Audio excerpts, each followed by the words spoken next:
Hello, and welcome back. Today we're going to be talking about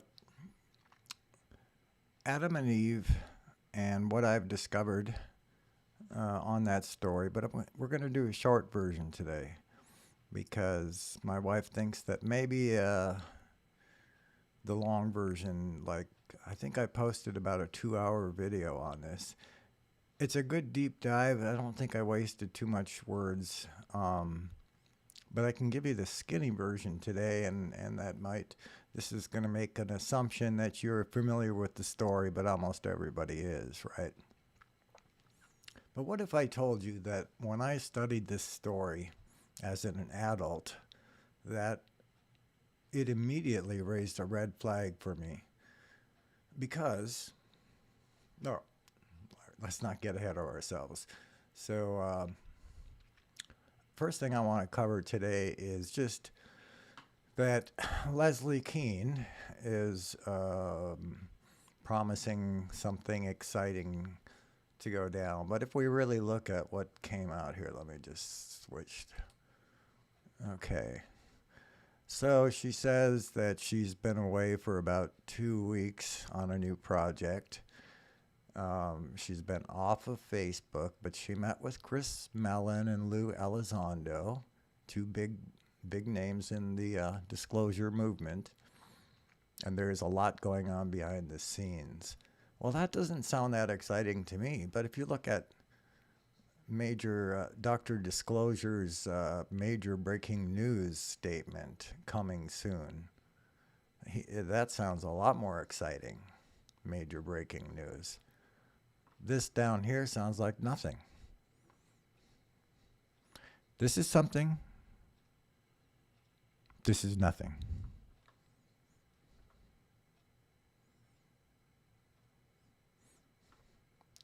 Anyway, I had dinner with Leslie Kean one night, but I wasn't alone. I was with my wife, and we were at a UFO conference. I think this one was actually on energy, and Chris Dunn was there talking about the pyramid being a power generator, right? Anyway, we got to meet her, so that was kind of nice. But Leslie, for my money, she's way too.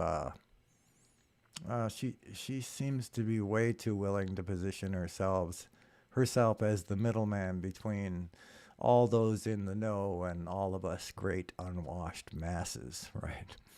So the reason I say that is because, she comes out and makes statements like, we don't know what these things are. The fuck you don't, Leslie. You know very well what they are. I've followed your career. I know what you've seen. Don't pick up on the disinformation track that they want you to be on. That's exactly what you're doing by saying that, but keeps you in the news, doesn't it? It's just like Lou Elizondo, who I know Rich over at GoofOn is upset that Elizondo once made the statement that he would never put disclosure as a higher priority than national security. Well, of course he's going to say something like that, and that's exactly what he's been doing, right? He's been saying as much as he feels comfortable saying, knowing full well that there are factions in the government who don't want him saying anything. And if he goes too crazy, they're just going to, shut him down somehow. So he knows very well what his place is. And that's okay. It's not his fault. It's not his fault things are like this. It's, God, I don't know. It's some human being's fault, not ours. Why this all went dark. But, I'd love to find the culprit and say, what the fuck were you doing? But we all know that there's plenty of reasons how this could have developed. And then it just it just spun out of control, the secrecy. And it was like a breakaway civilization almost. But only a very small number of people, apparently, are really in on the know. So in the know on the in on the story. So anyway, I would rather talk about. Well, I was going to say enough talk about Leslie. Let's talk about my hair. But no, that wouldn't work because the right way to do that joke is after you've talked about yourself for about 15 minutes, then you say, but enough about me, let's talk about my hair. Great line. I don't know where I got it, but it always stuck with me. Human beings are funny, aren't they? So, I'm going to give you the short version of the discovery that I made. And this is serious stuff, but it's also kind of fascinating. And where it's going to leave us, if you follow me in my thinking, it's going to leave us in a spot where we're going to need to look at the implications, and we'll do that together. So let me switch my tab over to the story. Wow, that worked. I didn't know you could do that. Okay. Let me just see if I can get this out of the way. Yeah, I can.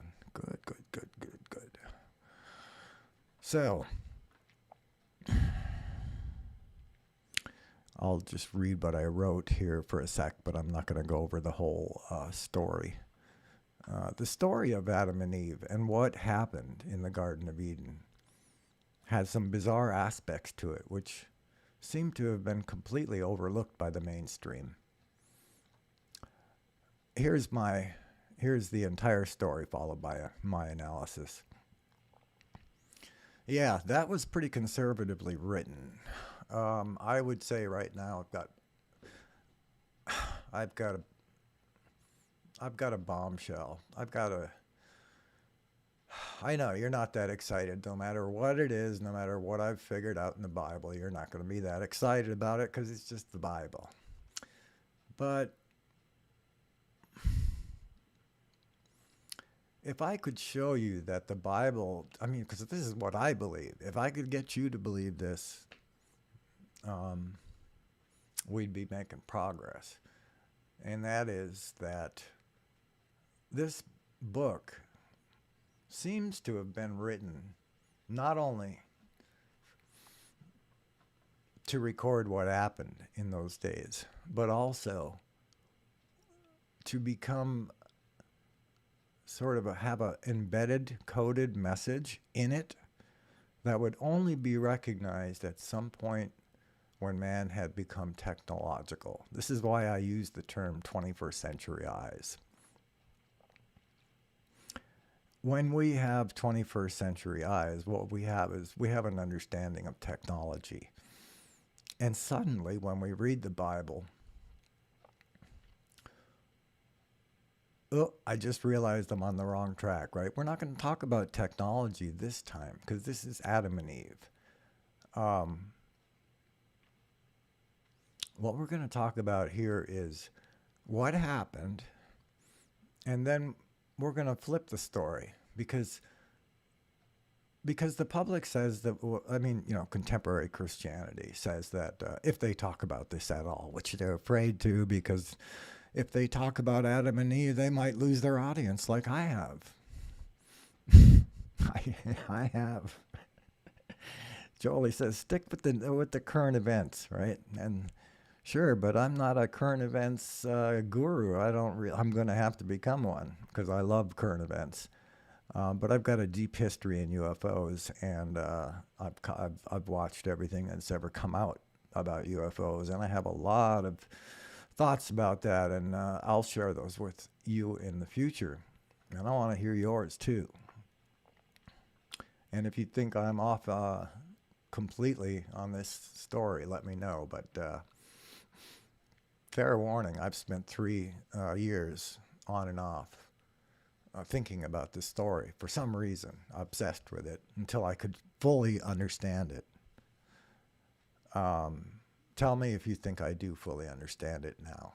and tell me if you have a new understanding of it. Okay?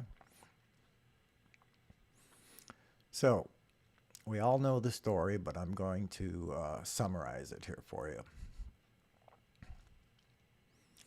God creates man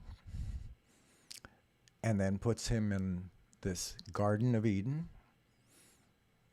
which has many fruit trees all over it, but in the middle are two trees which seem to be for God only.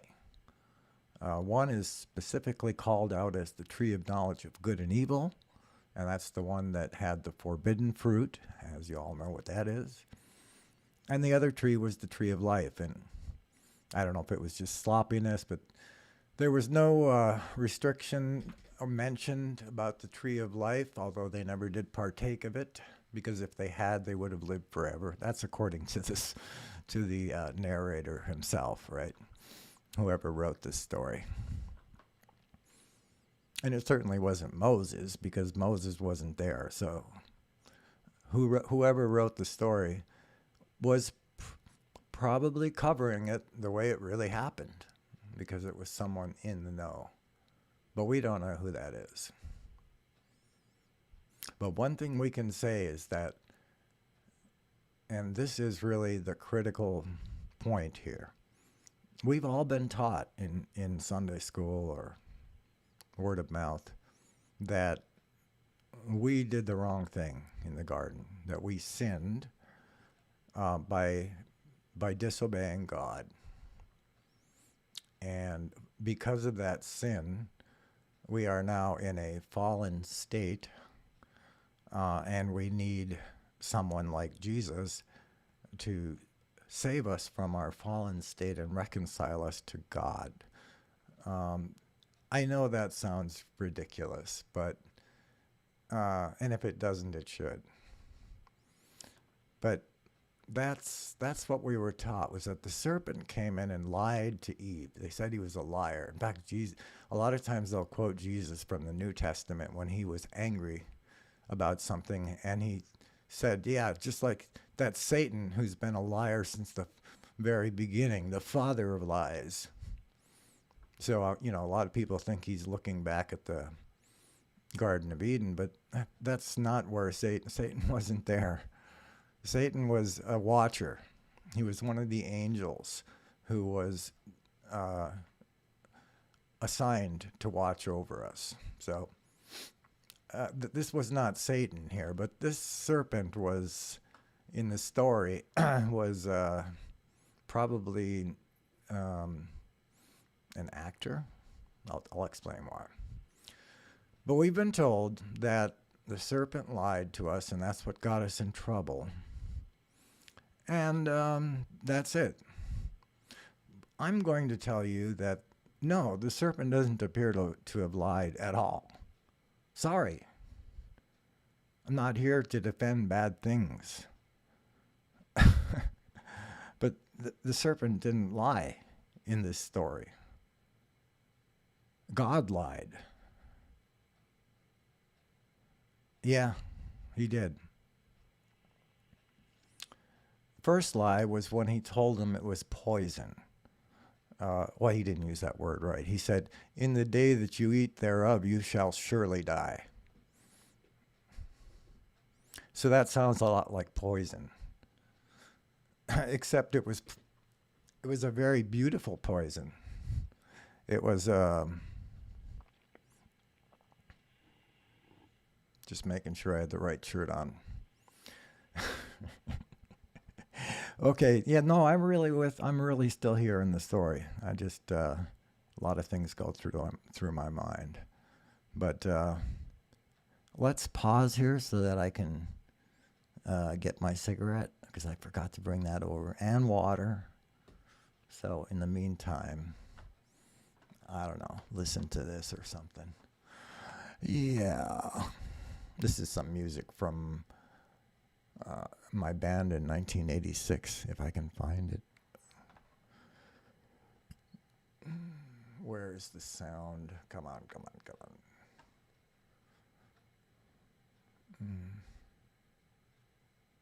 Okay, forget it. Oh, there it is.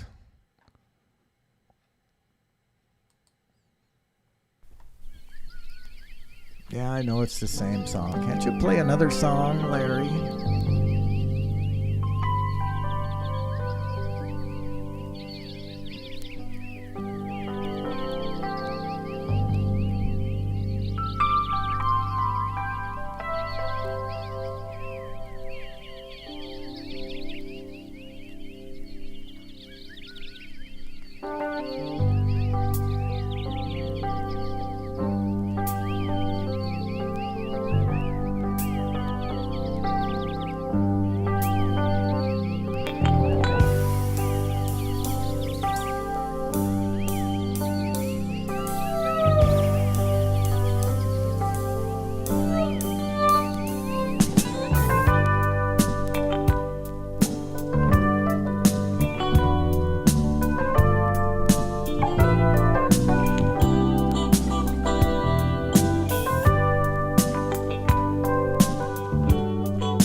Yeah, I like stopping things right in the middle.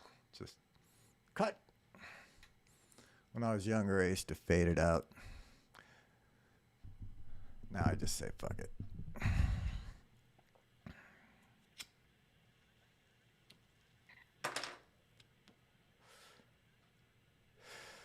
All right. So, where was I? So, I'm telling you that by the time we're done with this story, I think you might believe me that it looks like the one who lied here was God. Maybe not in a malicious way, but that's up to you to judge, and me to judge.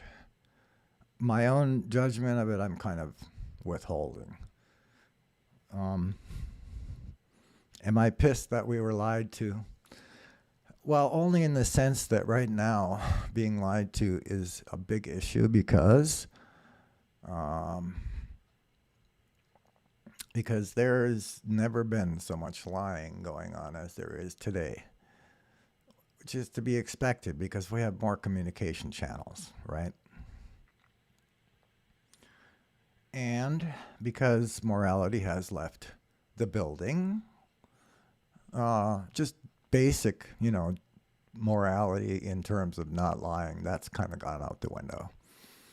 I know that my brothers and sisters are still good people, but the leaders are stepping up their lying campaigns.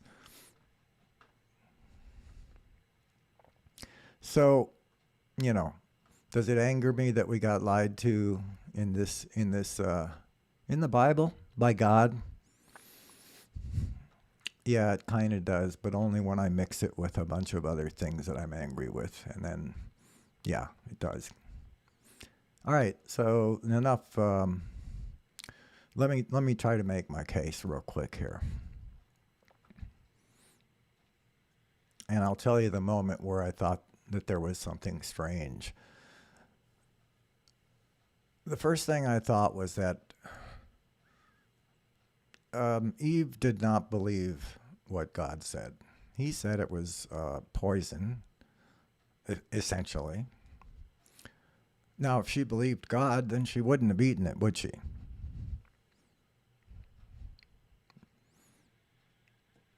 Just let that sink in for a sec.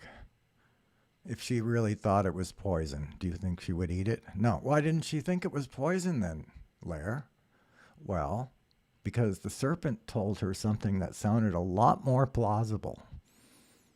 Because remember, even though the King's English doesn't make it real obvious, and even though this Bible is not the only bit of Hebrew text written on this story, there is another source, Hebrew source, which has more information about the story. And that's the first book of Adam and Eve and the second book of Adam and Eve. But those are from the oral tradition. But in there, we learn that not only were these trees in the midst, meaning the middle of the garden, these two forbidden trees, or at least one was forbidden and one was not even talked about until the end of the story. But these two trees were in the middle of the garden, and God used to come down at that spot in the middle of the garden. Okay, so what did the serpent say? The way he the way he broached the conversation was by saying, "Hey, so did God say you're like not to eat from any of these trees?"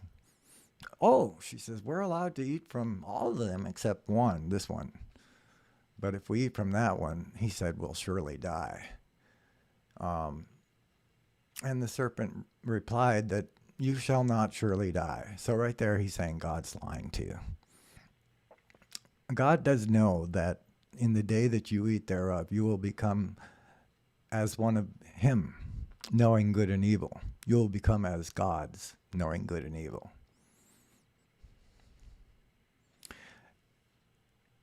Eve made a calculation. Which one is telling the truth here? And she looked at the fruit. It was beautiful. She knows that it was his fruit. She knows that he's supposedly her father. So it probably isn't poison.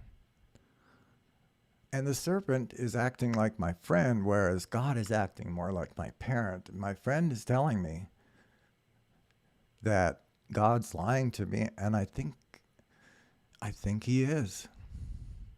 So she took. And did she die? No, she did not die. So was God lying? Looks that way. Looks that way. Well, what about, well, no, I thought the serpent was the one who lied. That's what we were all told. But if you look at the story, what did the serpent say? You will not die. They didn't die.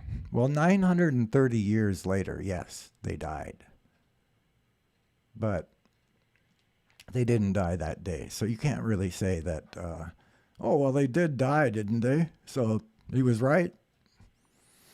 Yeah, 930 years later. So, sorry, that's not an explanation. That's not a loophole to get away from the lie. I'm not as angry about this as you think, because when we get to the end and we find out what the lie was and what, I mean, we've already hit one of them, right? That it was poison. That's a lie. But there's more. And the one that, the other lie that comes at the end of the story is the one that really opens our eyes. So stay tuned.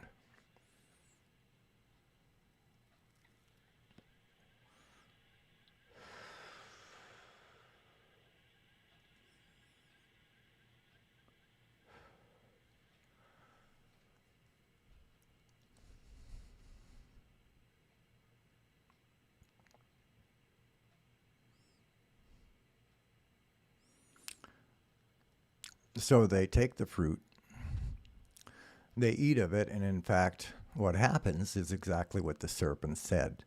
And the narrator, let me show you what the narrator says. This is all the story of the serpent, and that's the whole story right there. I color coded it so you could see who's talking.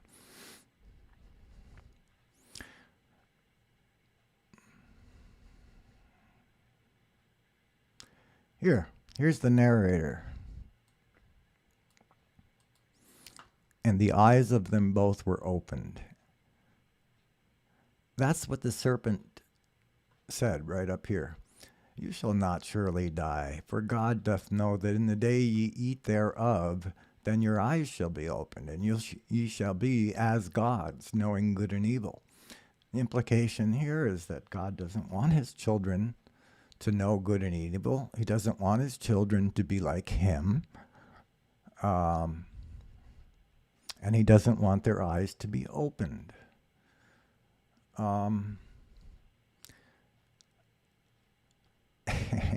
Yeah, I know what you're all thinking. I'm thinking the same thing. Well, what do you mean? They had their eyes closed for most of their lives until that point? Their eyes were closed? We don't have enough time to go into that, but there's an explanation from the first book of Adam and Eve that, just real quickly, that they actually had a different kind of vision at first. Their natures were different. And that when they ate of the tree of the knowledge of good and evil, their natures became more flesh-like and less light-like.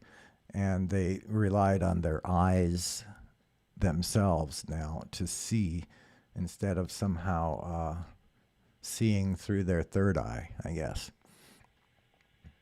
So yeah, it's a little messy, but basically everything the serpent said became true, and everything God said was a lie. If God wanted to tell the truth, what he would have said is that I don't want you taking from this tree here. This is mine. If I catch you taking from it, I'm going to kick you out of the garden. Life is going to be hard out there, so just don't do it. That would have been the fair, honest thing, because that's what he did. But before you get angry, just hold your horses for a sec, because it's not as bad as we might think it is right now. It is a little irritating to think that he didn't want us to become wise like him. What parent wouldn't want that?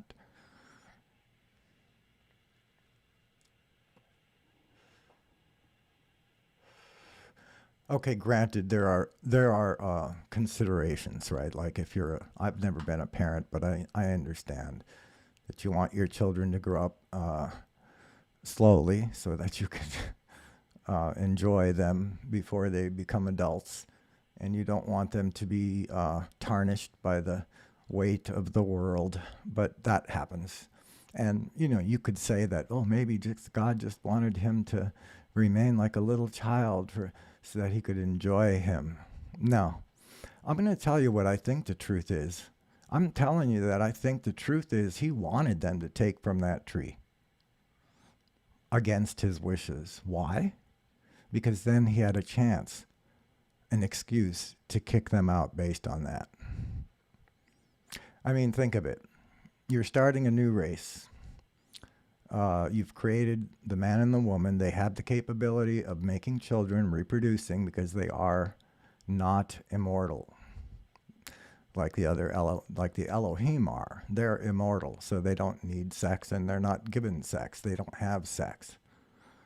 But they got jealous of us because we have it. That's another story.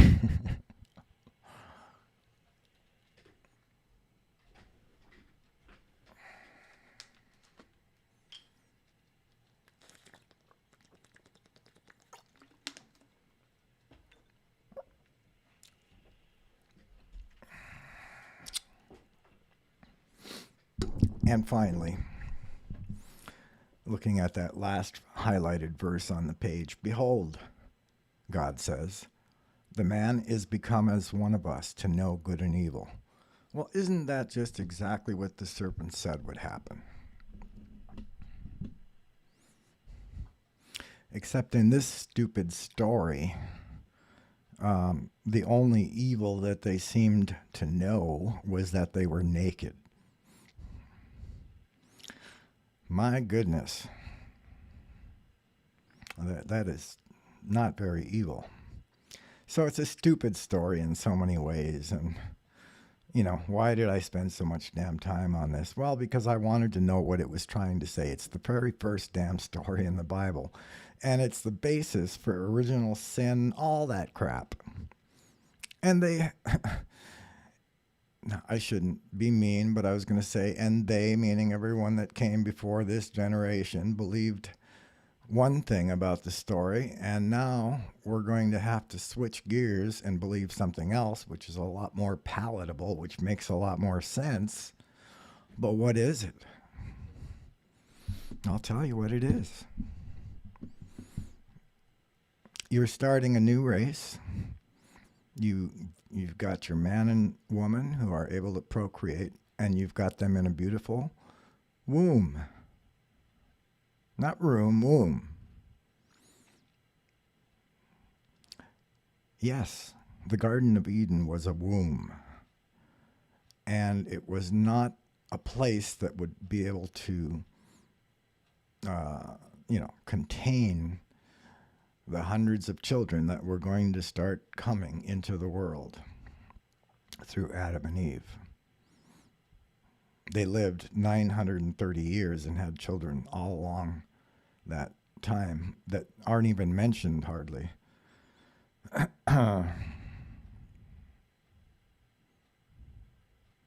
So, I'm not supposed to do that. Jolie told me. It's probably a good idea. All right, so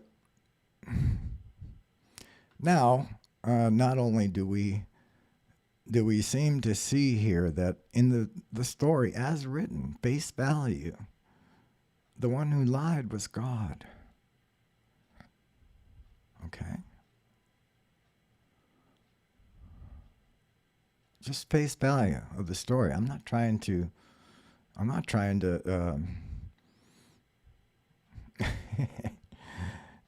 not even going to pander to those little coaxes that come from the peanut gallery that say things like, wow, Larry, you're calling God evil, huh? You're saying God's a liar and the devil's the one who tells the truth? No, I'm not saying that. First of all, this is not the devil here. This is the serpent.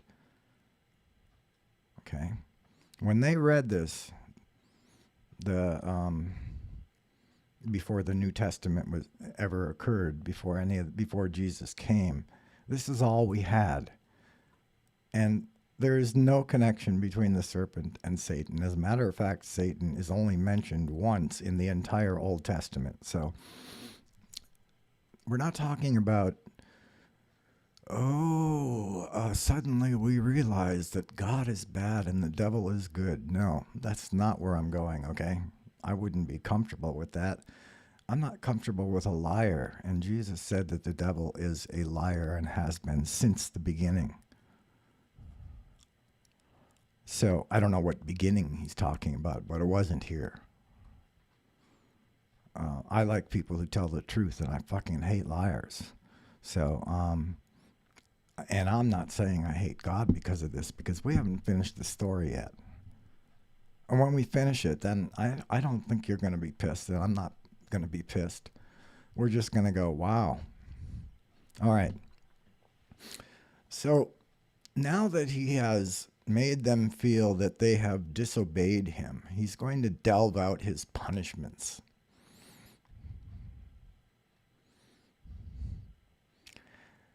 The first punishment was to the serpent. I'm not going to scroll down to that right now. But for the serpent, his punishment was that he should lose his legs and that he'll become a snake, right? On your belly you shall go. And then the punishment for Eve, well, let me save that one, because that's really the key that gets us to the truth here. Let's go to the punishment of Adam. Do you remember what it was? It was that he's going to curse the ground on the entire earth, God is, because of what Adam did. He's going to curse the ground so that it's really curmudgeonly about providing food for us, so that it's going to be really hard to extract our food, but that's what we get for disobeying God. Okay? It's farming is going to be hard. Basically that's his punishment. Okay? Does that sound plausible to you, that God would curse the earth based on that? Just asking. Let's move on to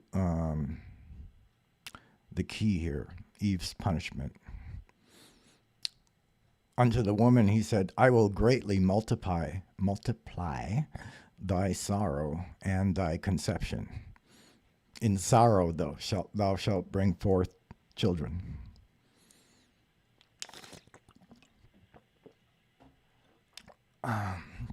So this means pain in childbirth, and if you're not able to translate that King James English, sorrow is pain. So what he's saying is that he will multiply, greatly multiply the pain that she will have bringing forth children. Multiply like by what? It seems to be saying that you always would have had some pain, but I'm going to greatly multiply that pain. And that's going to be your punishment. Okay, at this point, really, an honest reader should sort of pause and ask themselves, what connection is in God's mind that makes childbirth somehow relate to a good punishment? How do these two things come together? That, for your punishment, what I've decided is that I'm going to make it extremely painful for you to have children. Like greatly, much more than it was normally, I guess, right? You can't multiply zero, so there must have been some amount of pain that was already there, but that was a normal and acceptable level as what we see in the animals kingdom, right? They don't seem to be in anywhere near as much distress as humans do. But where in the world is God coming from when he says that he's going to make her childbirth and all women to come much more painful because of her disobeyal? Okay, that's the lie.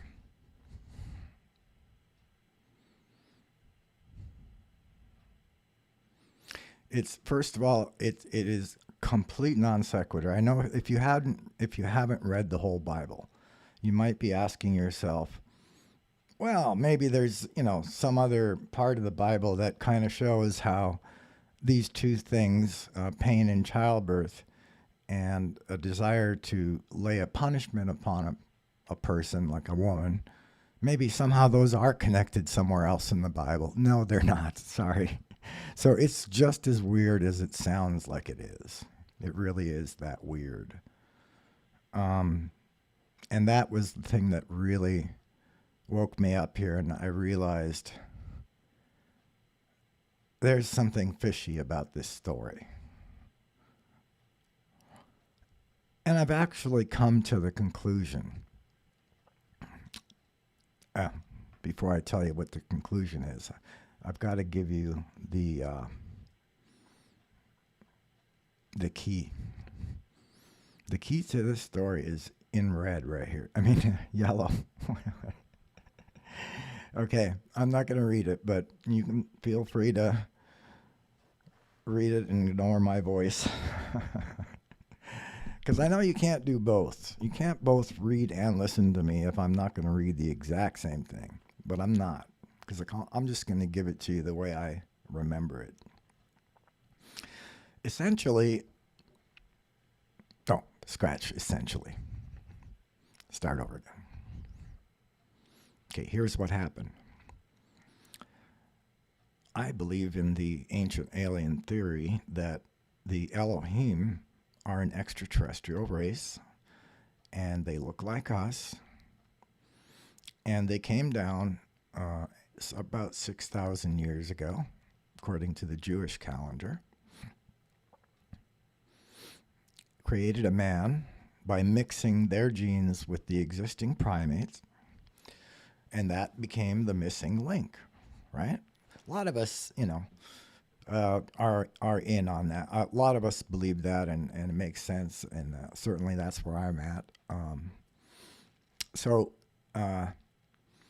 In this process of genetically engineering the man, there were many attempts, according to the Sumerian literature, but they finally got it right, they thought, and they felt. But one of the things that they did was they increased the size of our brains by mixing their genes with us. So we had bigger heads as babies, and a bigger head coming out of a normal-sized womb would cause a lot of pain.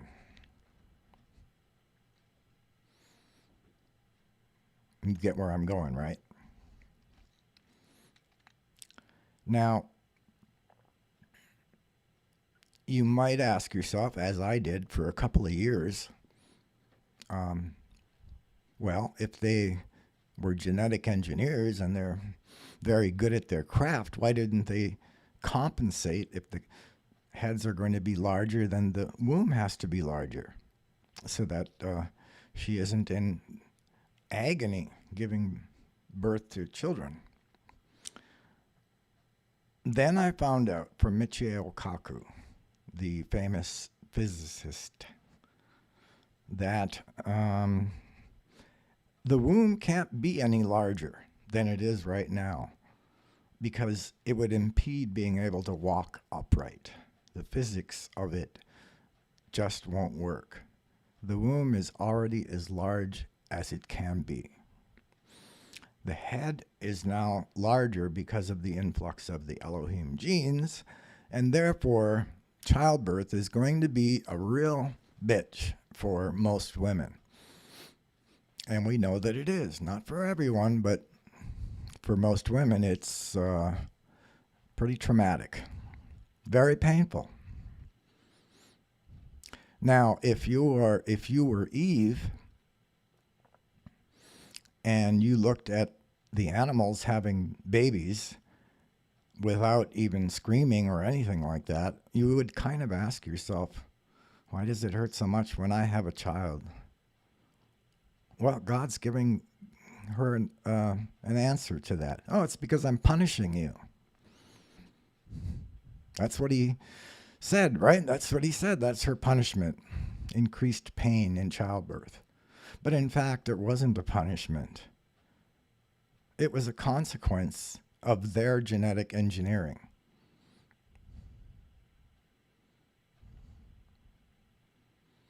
So, let's go back to Adam's punishment.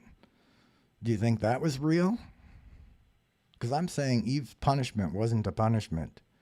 It was part of the genetic engineering. He's pretending that he's punishing her, but he's really not. But he's also giving her an explanation for why her childbearing is going to hurt. Go back to Adam's punishment. Cursed the ground so that it would be really hard to farm. No, I don't think God would do that. He made a beautiful creation, and he's not going to curse the ground. We're not the only living things on the ground. So it wasn't a punishment. It was a prediction of what life was going to be like when they started migrating down those 4 rivers that came out of Eden and multiplying and farming. It's going to be hard. That's what God was saying. And just remember that the reason it's hard is because I'm punishing you for disobeying me. So he wanted them both to go out with a sense that they had done wrong and that they're being punished. But they really weren't, were they? And on top of that, they didn't even disobey him until he sent the serpent in. And yes, I'm saying he sent the serpent in. It's not like he walked away and just let somebody come in and throw off his whole fucking plan. Of course not. So, now why would he go to all this, pretending? I think there's a good reason for that. And I think that it is that he would never get them to leave the damn house. Right? When your kids are 18, most parents I've been hearing say they hope their children will get the hell out because that's been 18 years and they need a rest. Well, it isn't exactly like that here, but it's similar because he needed a way to get them to live in the normal world after they were ready, after they had spent enough time in the womb that was Eden to get ready, and then they had maybe their first sex. Maybe that's what eating the fruit did for them. But that was a signal that everything was ready to proceed. So yeah, he really did want them to take the fruit because that would be his excuse to push them out. And did the fruit kill them? Of course not. That was a lie. Did it make them like gods, knowing good and evil? I don't know. I don't think so. But I can tell you what does bring us the knowledge of good and evil. It's not being coddled all your life, not being a rich kid with a silver spoon, not, if you, most of us go through the traumas of this life and we come out better people, but it really sucks to go through it. But now we have the knowledge of what is good and what is evil, right? We know what's good, what promotes love and peace and happiness, and we know what does the opposite, what destroys, what creates and destroys love, and everything else. So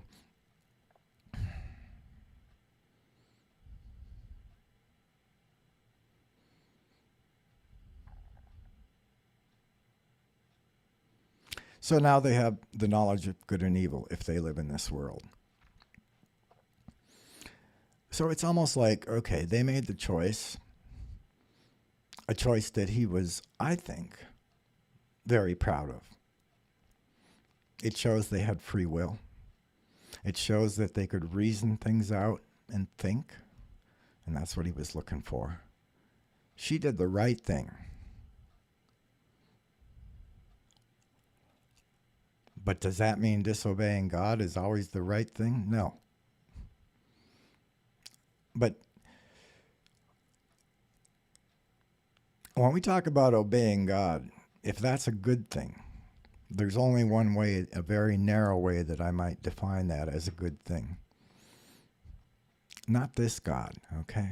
Not this God here.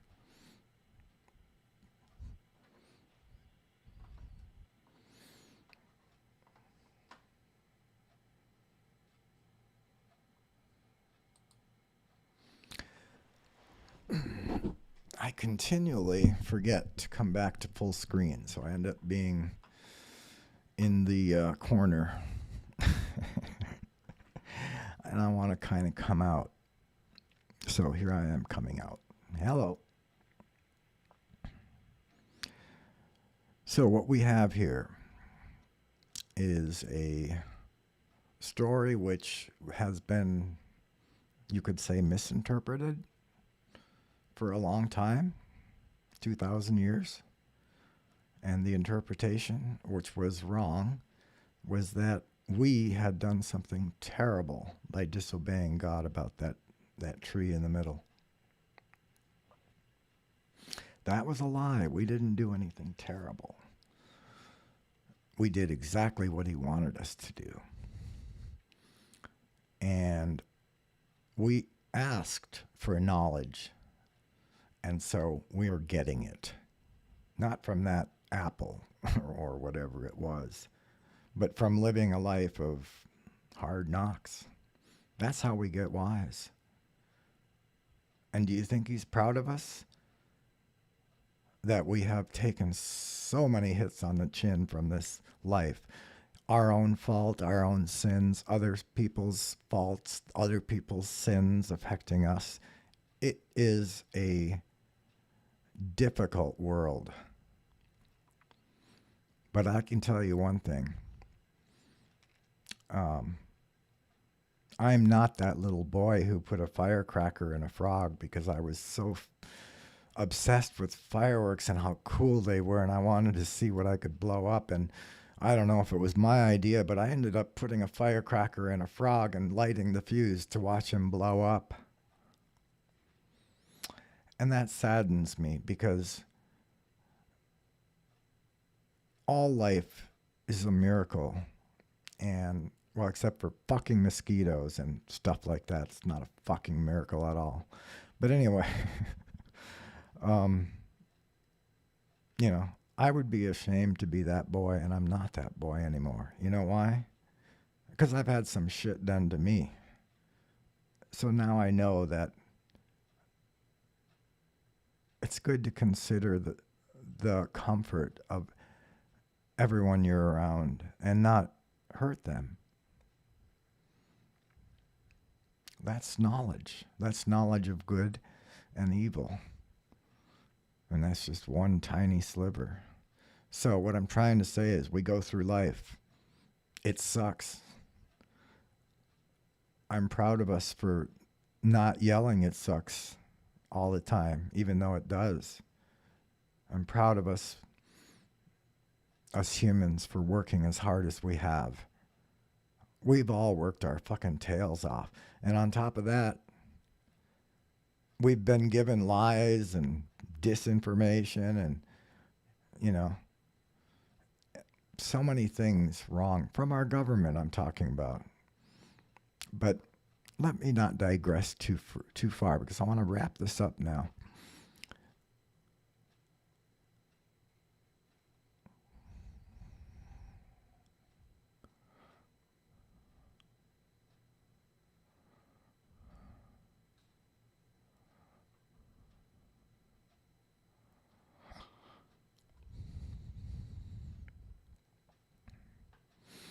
I'm going to close with this final paragraph, which is written fairly well, so I'll read it. The tree of life is mentioned only twice in our Bible. Once in Genesis, in the first book that's the first book of the Bible, where man begins acquiring the knowledge of good and evil, but is barred from the tree of life.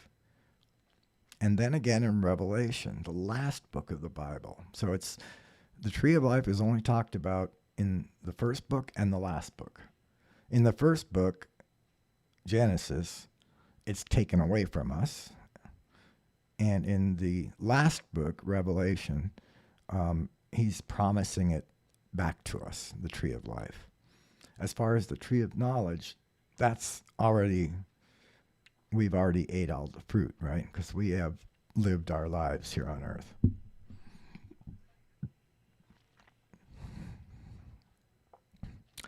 And then again in Revelation, the last book of the Bible, wherein the tree of life is promised back to us. Perhaps then it is as simple as this. Before we enter that mysterious kingdom of heaven, reportedly a most beautiful world in which there is no pain and great joy, it may be that God wants us to first learn a few things about how to behave. We do seem to learn those things by living here, and what we learn does benefit us. But I also think that in the world to come, through aspects of physics we are only beginning to become aware of, such as telepathy, we will benefit not only from our own experiences, but from the experiences of every human who has ever lived here since Adam and Eve. For if life after death is a fact, then not one of them has died. They are all waiting for us to join them. With that in mind, I say to you, my fellow human being, it may well be that we have a future so bright, we'll have to wear shades. I know most of us aren't sure about that, but I am. I'd stake my life on it. We have a bright future, believe me. I don't know if that bright future is going to be here on Earth. We may die before that happens, but the remarkable thing to think about is that we might not. It's kind of like being on Earth when the first man landed on the moon. There was only one generation that was on the Earth at that time. And that was my generation, your generation, essentially. So we were the first ones to see man land on the moon. We are the first ones to see the truth about this story. And I said in the beginning that I would consider the implications of this story with you. I'm going to do that right now just by thinking about it for a second. And you think about it too, about what happened here. He lied to us, right? He had his reasons for that, and they weren't malicious reasons. But didn't really set a very good example, did he? I mean, if we're not supposed to lie, and we're not, I mean, you don't want to lie. Liars are the most repulsive thing to other humans because it's just a despicable thing to try to tell someone else something that's not true and give them a false sense of what's real.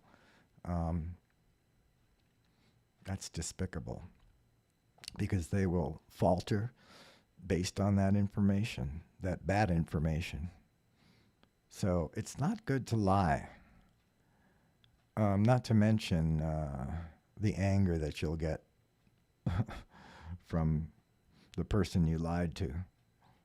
No, so we've been given some bad examples here from a God who was willing to lie to us, and that was his choice.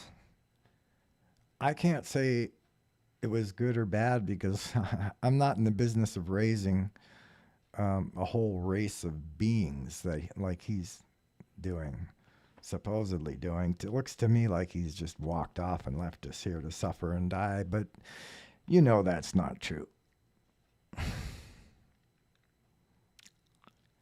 Okay, I'm going to cut it short here because this is probably already way too long, and I meant to give you a short video this time. So, have I completed all of my points? I think I have. Let me just run them down one by one. They weren't wrong to do what they did, but it did give him an excuse to kick them out of the garden. Okay, that's point one. Point two is that he did lie to them when he said that it was poison. It wasn't poison. Third, the serpent did not lie. I can't find any lying in the serpent, so he basically told them the truth. And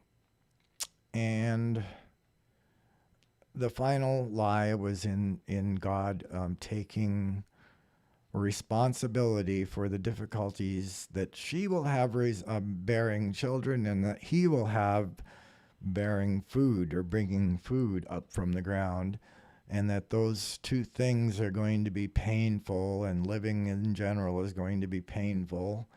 And he was giving his excuse for that by saying that that's all because you sinned. And I don't know why would you send someone out to think they did the wrong thing? Maybe this is based on maybe they thought that with a guilty conscience, man would try to behave himself better. Like I don't know. I'd like to know. Now, does this invalidate the Bible? No, of course not. First of all, man didn't write this story. This story was given to man because man wasn't around at the time that this particular event occurred. But when you read the rest of the Bible, or not, how many of you are really going to do that?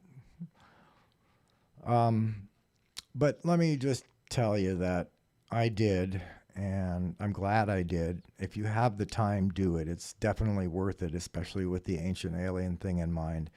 And I think you'll also see that it's much less just annoying than religion is. Religion is completely unhinged right now. It's becoming I'm actually enjoying it now because the pastors are just going crazy, right? I saw one the other day, kicked up his leg, jumped from one side of the stage to the other behind the podium there with one of his legs kicked out at the same time, just expressing that on fire for God thing, you know?